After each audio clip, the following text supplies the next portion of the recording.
ขอบใจไอไซฟุนเด้อที่เอาเงินมาให้แล้วก็ขอบใจ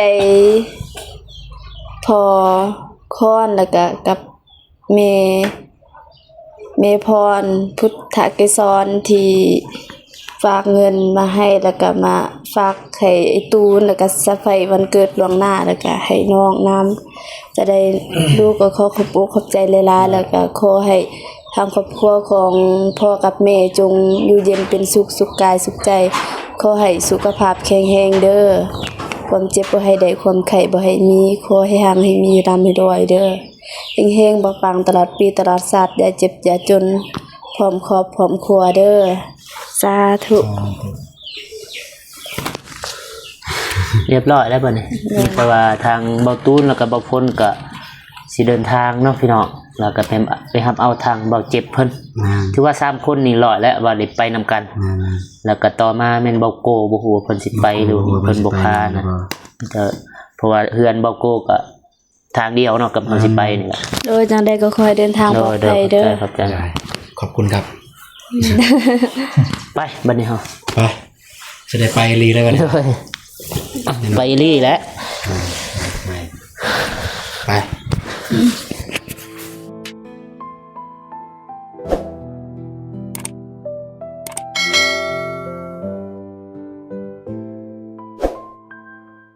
มาตัดภาพมาที่บ่ฝนเนาะพี่น้องบ่ฝนก็มาต่อจากคลิปของเบาตูนเนาะเพราะเบาตูนก็ได้ถ่ายแล้วก็เบาฝนก็สิถ่ายแล้วก็สิเดินทางต่อพุ่นแหละปลายทางคือสวรรค์เขตเนาะพี่น้องก่อนอื่นมากราบทักทายสวัสดีเด้อสวัสดีพ่อพี่น้องเบิดสุขสุขคนบ่อยู่ในและก็ต่างประเทศก็ยินดีต้อนรับเข้าสู่ช่องเบาฝนลาวใต้คือเก่าคือเดิมพี่น้องตอนนี้เบาฝนก็นั่งลิ้นอยู่ที่บ้านน้องบองเนาะกับเบาตูนและก็น้องบองก่อนชอบเดินทางทางเบาตูนเพิ่นก็เลยมาขอมาลาทางน้องบองเพิ่นแล้วก็สิออกไปเนาะที่เบาฝนหูก็ออกไปก็มีแต่3คนเบาตูนเบาเจ็บแล้วก็เบาฝนเองเนาะพี่น้องเสาร์มื้อนี้หนาวมื้อวันที่2นะมื้อนี้สบายดีปีใหม่เด้อสบายดีปีใหม่เบิดสุขคนสบายดีปี2026นี้ขอให้ทุกคนจงมีแต่สิ่งใหม่ๆสิ่งดีๆเข้ามาในชีวิตเด้อให้เจริญเบิดทุกคนสิ่งใดที่มันบ่ดีขอเข็นขอหายก็ให้อยู่กับปีเก่าล่ะพี่น้อง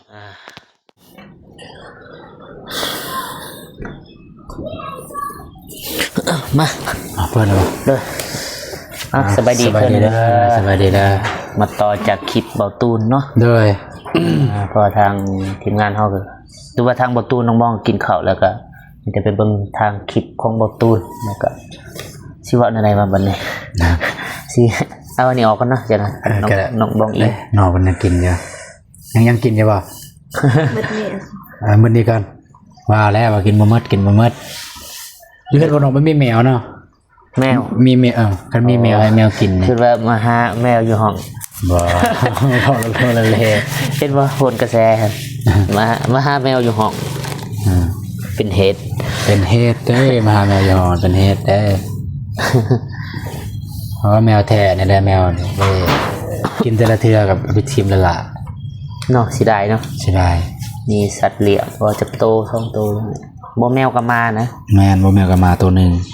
เฝ้าเฮือนเฝ้ากำลังเฮือนบ่ยืนประตูนี่หลายมาแต่ประตูบ่ค่อยได้มักบ่ค่อยได้มักเลี้ยงมาว่าบ่คือมาคนอื่นนะมาโหดมาขี้ดื้อได้แล้วบ่ขี้ดื้อคือเจ้าของบ่แม่นบ่แม่นเจ้าได้เจ้าของผู้นึงหมดแล้วน้ำสิกินบ่กิน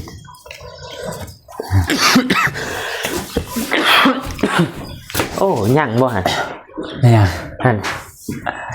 ย่างแล้วเนาะโธ่พอดีแล้วเอามือเพิ่นนอนตามทาง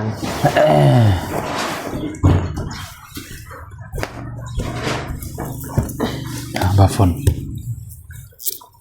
คนแบบต้นนี่กินน้ำลายเด้น้ำสำเนียงพ่อ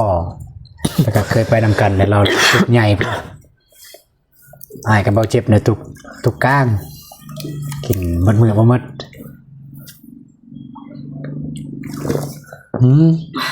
จะได้มาขอมาลาทางน้องเพิ่นอยู่บ่ นี่กันละนี่แหละกำลังขอบเรียบร้อยแล้วสิไปพุ่นละ บ่ต้องเป็นห่วงอายไผเนาะ บ่ต้องเป็นห่วง ไปเบียกไปงานเนาะ เลย บ่ได้ ไปพุ่นก็ไปฮอดพุ่นก็สิโทรใส่เรียนเบาต่อเบาเตียง รู้สึกอะไรสิได้ไปเฮือนมาเตียง โอ้ตื่นเต้น คือกันนอนบ่หลับ แม่นเพราะว่าเรียนซานบ้านซองเฮามักเห็นแต่ในคลิปก่อนนะตื่นเต้นบ่ฮู้สิเฮ็ดโตนอะไรแบบไปหาผู้ใหญ่นะครับไปหาผู้ใหญ่แต่ละเทื่อก็อันนี้คือครั้งแรกเลยเฮาได้ไปหาเพิ่นแต่ละเทื่อก็เพิ่นมาหาเฮาเพิ่นมาหาเฮามาหาเฮาบ่เคยขึ้นไปหาแต่ละเทื่อแรกเลยจะได้ไปหาโอ้รู้สึกแบบเฮ็ดหยังบ่ถูก เอาอันนี้ออกก่อนเนาะ เอาไม่ออกป่ะ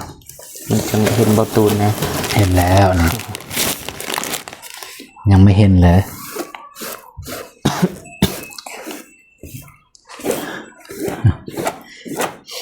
พร้อมแล้วที่ในการเดินทางเนี่ยขับรถราง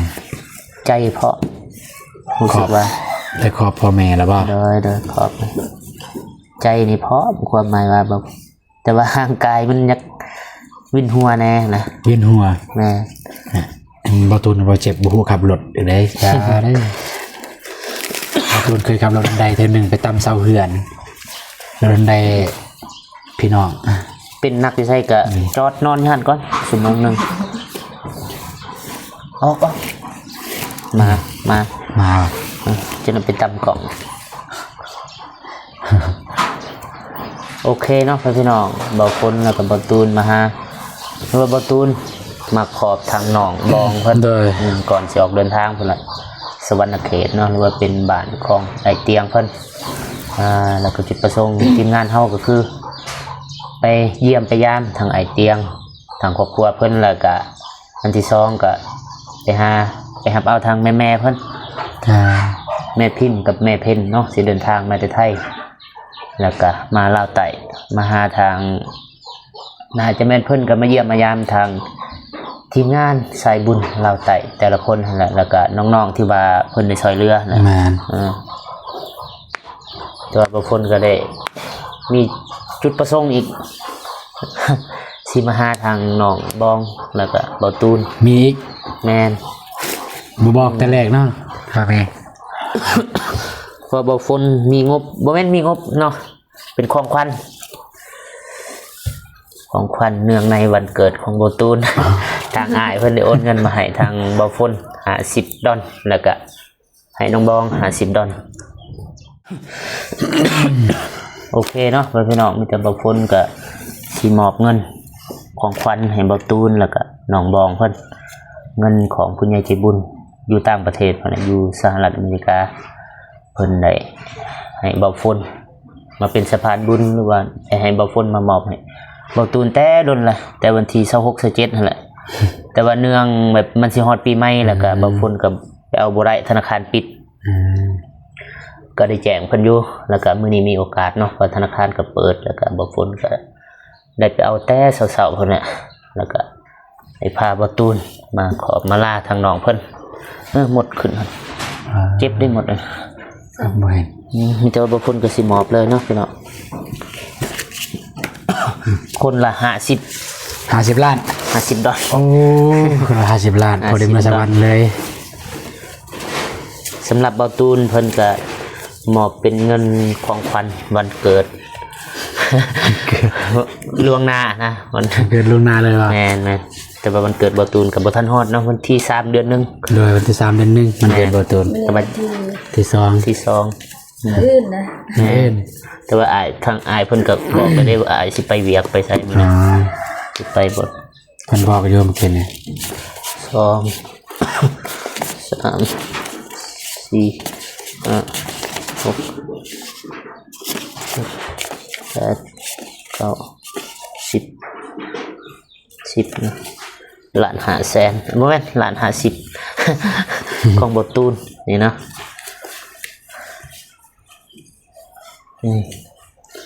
เข้าใจได้บ่ฝน ขอบใจเพิ่นแหละโอ้ย ใจซึ่งกันนั่นแหละ เด้อนะแล้วก็ให้น้องบอง50,000โอ้ย50 ดอลลาร์50 ดอลลาร์แล้วแต่น้องเอาไปใส่แล้วแต่นะเราให้หรือว่าเราให้เป็นเงินเนื่องในปีใหม่สากลแต่ว่าตอนนั้นเพิ่นก็ให้อยู่เนาะวันเมรีคริสต์มาสตอนนั้นเพิ่นก็ได้ให้ทางน้องเพิ่นแล้วก็อันนี้เป็นเงินของอายเพิ่นคือเก่าหั่นแหละ50 ดอลลาร์มันตกอยู่ล้าน50,000 1 2 3 4 5 6 7 8 9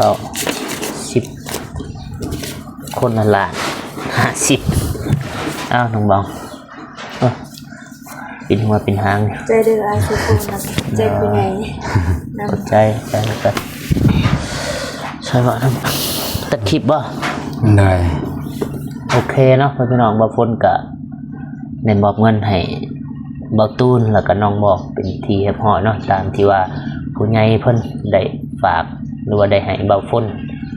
มานี่แหละมามอบก่อนสิเดินทาง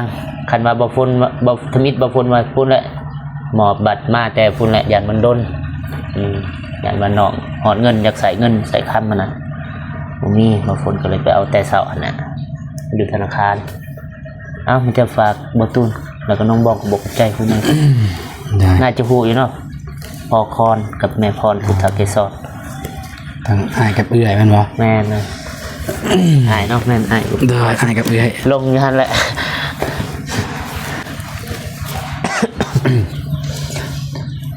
ก็กำลังหมดก็ขอบใจทางบ่ฝนหลายๆเด้อที่เห็นว่ามาเอาเงินมาให้นะแล้วก็ขอบใจทางไอคอนแล้วก็เอื้อยพรพุทธเกศรที่เซอร์ไพรส์วันเกิดหรือว่าให้ของขวัญวันเกิดล่วงหน้าวันเกิดของเบาตูนก็คือวันที่3 เดือน 1 ก็ เลยจะได้ก็ขอให้ทางเอื้อยและอ้ายจงมีสุขภาพแข็งแรงอายุมั่นคนยืนปรารถนาสิ่งใดขอได้สิ่งนั้นเด้อเอื้อยอ้ายเด้อสาธุเลย เว้ายังบ่เป็นนะเว้ายาวบ่เป็นเดี๋ยวเบาตูน เด้อ เวลาได้รับเครื่องนั่นเนี่ยเว้ายาวบ่เป็นแบบสั้น ตัวเก่าอันนะคันสิเว้าก็ไปกลับมา ๆอวยพรบ่เป็นมาแต่แบบขอบใจอลี สำนีผู้ใหญ่เพิ่นก็ฮู้อยู่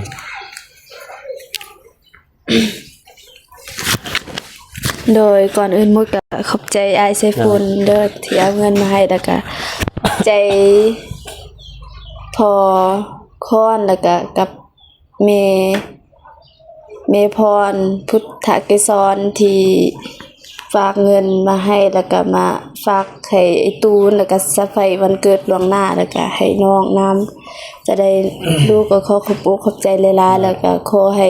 ทางครอบครัวของพ่อกับแม่จงอยู่เย็นเป็นสุขสุขกายสุขใจขอให้สุขภาพแข็งแรงเด้อความเจ็บบ่ให้ได้ความไข้บ่ให้มีขอให้ห่างให้มีร่ำให้รวยเด้อเฮงๆปังๆตลอดปีตลอดชาติอย่าเจ็บอย่าจนพร้อมครอบพร้อมครัวเด้อสาธุ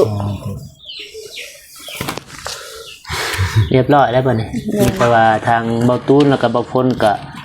สิเดินทางเนาะพี่น้องแล้วก็ไปรับเอาทางเบาเจ็บเพิ่นถือว่า3คนนี่รอดแล้วว่าได้ไปนำกัน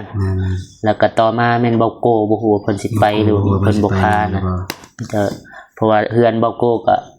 ทางเดียวเนาะกับเฮาสิไปนี่แหละ โดยจังใดก็ขอให้เดินทางปลอดภัยเด้อ ขอบใจ ขอบคุณครับ ไปบัดนี้เฮา ไปจะได้ไปลีแล้วกัน ไปลี่แล้ว ไปเสียส่วนวันคืนนี่ ทางบักตูนมาเอาเครื่อง ไปมาเอาเครื่อง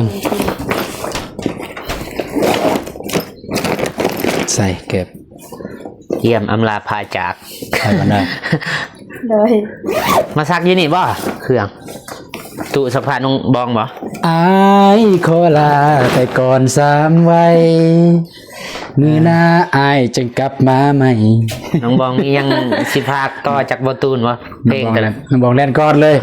เล่นก่อนเลย ไปก่อนเด้อ เดี๋ยวพอดพุ่นแล้วจะได้ได้เสร็จฮะ เด้อ เห็นบ่ไป เดินไปก็เดินน้องเด้อ เด้อ เดินไปบอตูนเครื่องลายเนาะบอตูน บ่ได้ไปบ่ได้ถือหมดเลยนะ ทอดเด้อ ไหน โอ้ให้กันลงกินทอดกินทอดคือกัน นี่ทางนี้กินหน่อยวานเนาะวานแต่นี่แหละ กระเป๋า74เนาะบอตูนไปก่อน ไปก่อน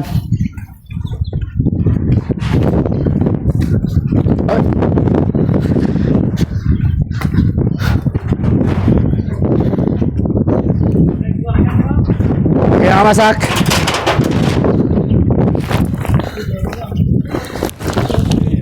มาคือเอามาซักไป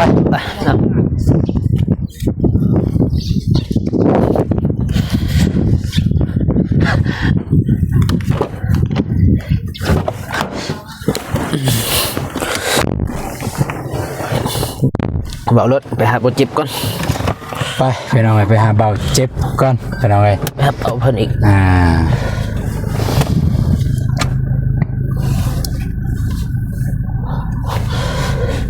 ให้เบาเจ็บนั่งลังนะค่อยเมาก่อน แล้วแต่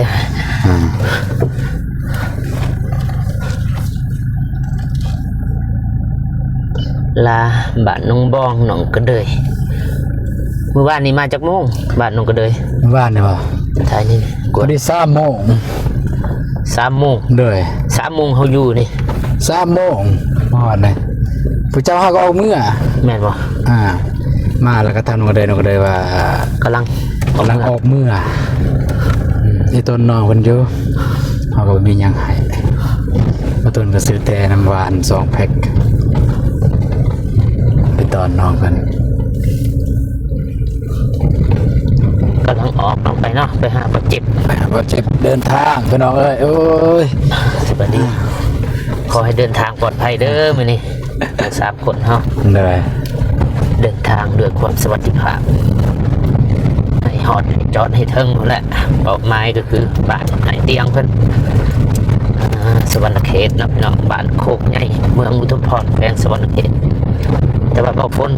ทีมงานเฮาก็บ่มีใครเคยไปหรอกทาง ยังไม่เคยไปเถื่อ แม่นบ่ขอแนวอื่นหรอกขอให้ปลอดภัยนะเดินทางปลอดภัย มา สิ่งศักดิ์สิทธิ์คุ้มครอง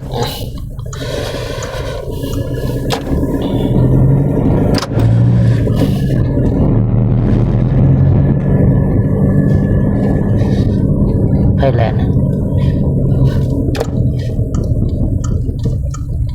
หยุดคลิปก่อนก็ได้ตัว หยุดวะ แม่นแต่ไทยเฮือนเจ็บไทยเฮือนเจ้าอีก ไปพี่น้องไปหาเบาเจ็บก่อน โอ้บ่เจ็บพุ่น เห็ดรอเนาะ เป็นเลยยางปุยโอ้ป๊อดป่านในหอยสี่เป็นเห็ดบันนันโทนำมาตัว มาสิไปหาบ่เจ็บก่อน ไปหาเบาเจ็บ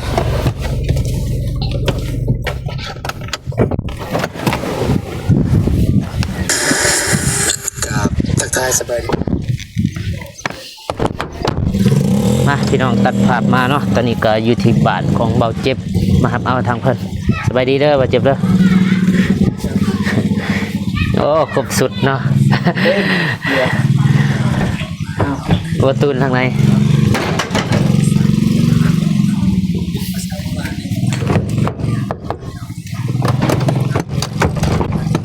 เปิดประตูเบื้องพุ่นเนี่ยเปิดประตูเบื้องล็อกอยู่บ่แม่นล็อกมันมี ล็อก ใส่หรอก กระแจล็อกนะ มันมีหูเปิดกระแจเนี่ย เปิดแหวนมันเปิดแหวนเปิดเด้แหวนนะเอาแหวนขึ้นมั้ย อันนี้วะ มีบอลล็อกแทนน่ะเห็นบอลล็อก นี่หูปล็อก ทำอะไรบ้านนอก เจ็บหน้าทางหลังได้เจ็บเด้อเจ้าบ่ได้เมาเบิ่งเด้เครื่องครบแล้วบ่พร้อมแล้วบ่ได้ครอบได้ลาแม่อยู่บ่เจ็บ เรียบร้อยแล้ว แมน แล้วก็สิไปเอาเครื่อง กะแมนเครื่องอุปกรณ์นั่นแหละอุปกรณ์ถ่ายคลิปของเฮานั่นแหละ เด้อไปพี่น้องตัดภาพอยู่ที่บ้านบ่ตูน พี่น้องตอนนี้ก็หอดเฮือนของบ่ตูนแล้วบ่ฝนสิเช็คเบิ่งอันนี้ก่อนกระโปรงรถเปิดกระโปรงเบิ่งน้ำนี่แหละประมาณเดี๋ยวจะให้บ่ตูนจับกล่องให้ทีนี้ก็ทาบ่ตูนเพิ่นมาขอบมาล่าทางแม่เพิ่นมาขอบมาล่าให้เฮาเดินทางปลอดภัยพุ่นแหละทางแม่ตามความเชื่อถือทางบ้านเฮาเนาะแม่ก็ให้พรให้เดินทางปลอดภัย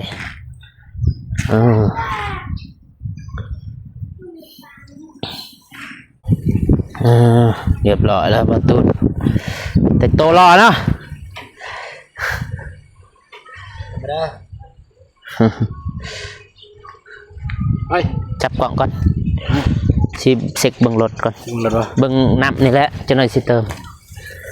พอใช่ปะ อีหยัง สำเร็จพอปะ นี่บ่มาตรฐานนะสันนะ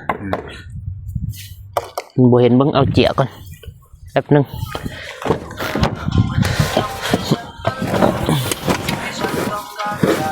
เสร็จมันบ่เห็นหนังสือ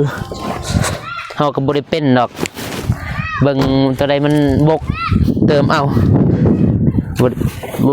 บ่ได้แปลงเป็นแต่เบิ่งนี่แหละ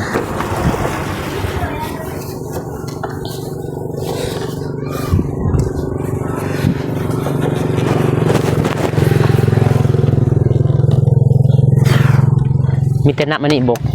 ไปเติมจ้ะนะ น้ำอะไรน้ำยัง น้ำปัดน้ำพ่นปัดกระจกนี่นะน้ำล้างกระจกไปหยุดโอเคพี่น้องมีแต่ว่าทางทีมงานเฮาทางเบาฝนเบาเจ็บแล้วก็เบาตูนก็สิได้เดินทางพอละปลายทางก็คือสวรรณเขตเนาะพี่น้องหรือว่าเป็นบ้านของไอ้เตียงเพิ่นก่อนอื่นหมดบ่ฝนก็ขอบอกกับใจเพิ่นใจบุญ14ทุกท่านเด้อที่เข้ามาเบิ่งมาติดตามรับชมสองของบ่ฝนแต่ต้นจนจบนะแล้วก็พิเศษก็คือขอบอกกับใจทางไอคอนแล้วก็เอื้อยพรเนาะที่ให้บ่ฝนได้มาเป็นสะพานบุญแล้วก็ได้เอาเงินจำนวนหนึ่งให้บ่ฝนนำเนาะก็ขอบอกกับใจปีใหม่นี้ขอให้อายแล้วก็เอื้อยแล้วก็ครอบครัวจงเจอแต่สิ่งใหม่ๆสิ่งดีๆเข้ามาในชีวิตเนาะสิ่งใดที่มันบ่ดีก็ให้ทิ่มให้อยู่กับปีเก่าเนาะพี่น้องแล้วก็ขออวยพรให้ผู้ใดว่า FC ผู้ใหญ่ใจบุญทุกท่านที่เดินทางไปไสมาไสก็ขอให้เดินทางปลอดภัยเนาะในปีใหม่ปี2016แล้วก็ทีมงานเฮาก็สิขอจบคลิปเพียงเท่านี้เนาะพอกันคลิปหน้าสำหรับคลิปนี้บ่ฝนขอกล่าวคำว่าสบายดีเด้อบ๊ายบายบายเด้อบ่เจ็บ